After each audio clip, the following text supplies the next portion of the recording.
Ok, partie 2 de cette artsa, on va voir comment encoder une machine de Turing, donc encoder en 0 et en 1, et on va voir en quoi ça va nous être utile. Donc, voyons voir. Donc, ce qu'on va utiliser en fait, ça s'appelle une Mechonat Turing Universalit, ok, qui se note comme ça U.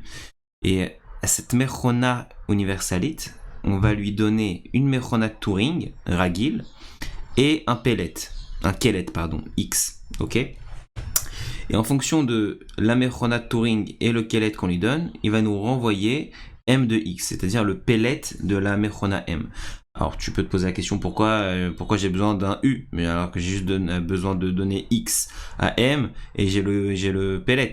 Alors on va voir que la Mechona Universalit, la Mechona Turing Universalit, tu vas lui donner un keydood, un encodage de M, et ça va nous être pratique. Pourquoi ? Parce que en fait, on peut associer la Mechonat Turing Regila à un algorithme spécifique dans l'ordinateur et la Mechonat Turing Universalit à l'ordinateur en lui-même. Ok ?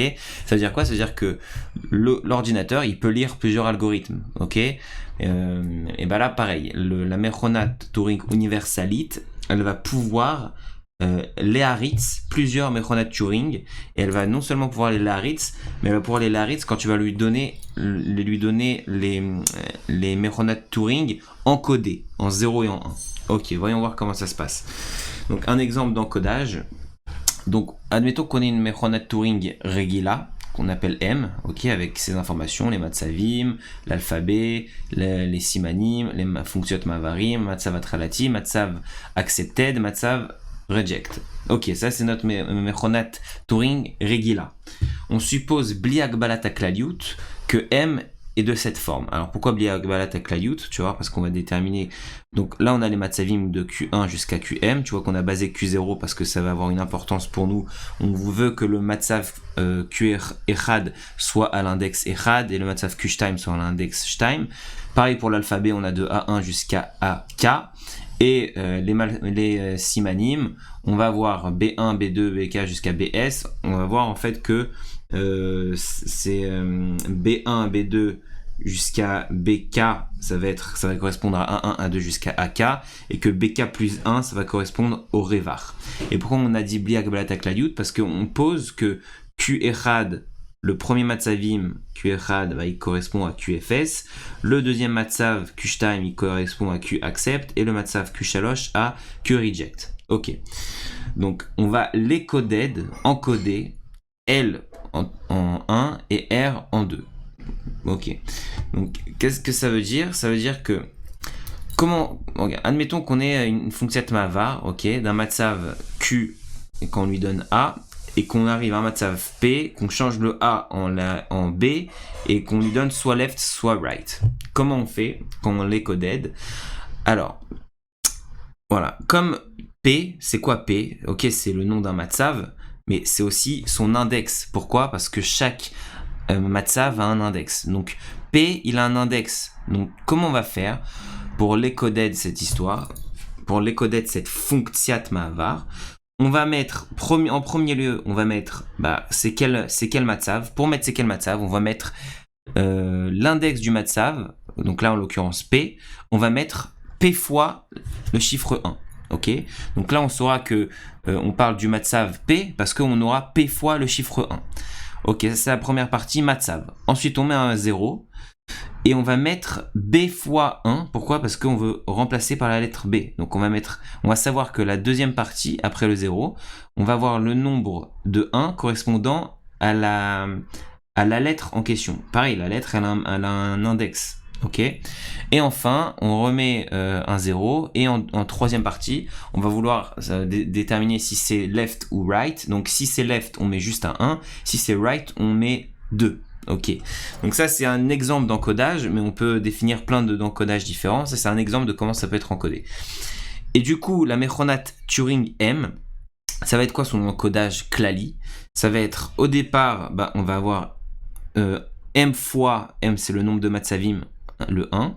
Donc on va avoir M fois 1, 1. 1, 0, on va voir tau fois, je sais pas c'est quoi tau, je suis pas sûr, on va avoir le nombre de simanim, donc le nombre de simanim, on va avoir même nombre de 1, 0, et ensuite on va avoir le nombre de alphabets, de lettres dans l'alphabet, on va avoir le même nombre de 1.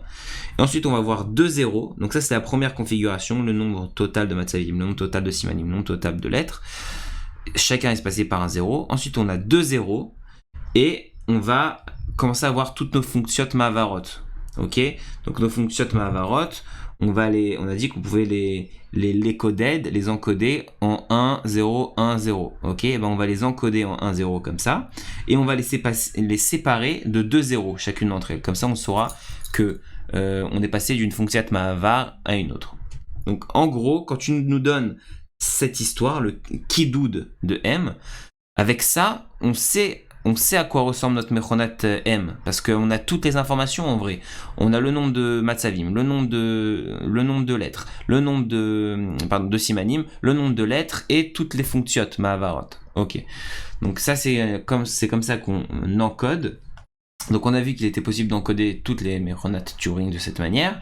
Il faut Adain Lochiar, il faut quand même démontrer qu'il existe une Mechonat Turing universalite qui peut récupérer la Mechona, les péoulottes de la Mechona de Turing Regila en fonction du Kidoud. Ok, donc tu donnes le Kidoud, une suite de 1 et de 0 à la Mechona universalite, tu lui donnes un Kelet et elle peut te fournir le Pellet de cette Mechona.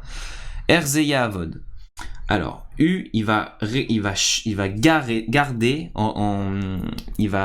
sauvegarder la configuration atralatite qu'on appelle C0, ok, de M dans un seret en plus, au besof à kelet chez le M, ou bien à la fin, ok. Donc, premièrement, la Mechona Turing universalite garde la configuration atralatite. Ensuite, Udgav Tishmor Siman Miyuchad chez Metzayen et Mikum Arosh Akore. Donc, elle va mettre, on va lui donner un signe qui va lui permettre de différencier l'endroit de Rosh HaKoreh, l'endroit où la flèche se trouve dans le siret. À chaque shlav, elle va updater la configuration actuelle de M en fonction des oraot qu'on a donné dans le Kidoud. Ok, donc là on a donné certaines oraot. Ça veut dire quoi des oraot? On a déterminé un certain encodage. En fonction de ces règles d'encodage, la configuration elle va être updatée à chaque fois. Et lorsque U elle va reconnaître un matzav Sophie, alors U va aussi s'arrêter et renvoyer le pellet de M. C'est comme ça que ça marche. Ok, du coup, comme on a dit, voilà, c'est Mechonat universalite, ça correspond au Marchev, Mechonat Turing Regila, ça correspond à l'algorithme spécifique d'un Marchev, et on va aussi voir qu'on a un nouveau moussa qui est les Samlets, et on va dire que U, mes Samletset, ou tes Samlets au futur, est Ritsat M al Kelet Shela.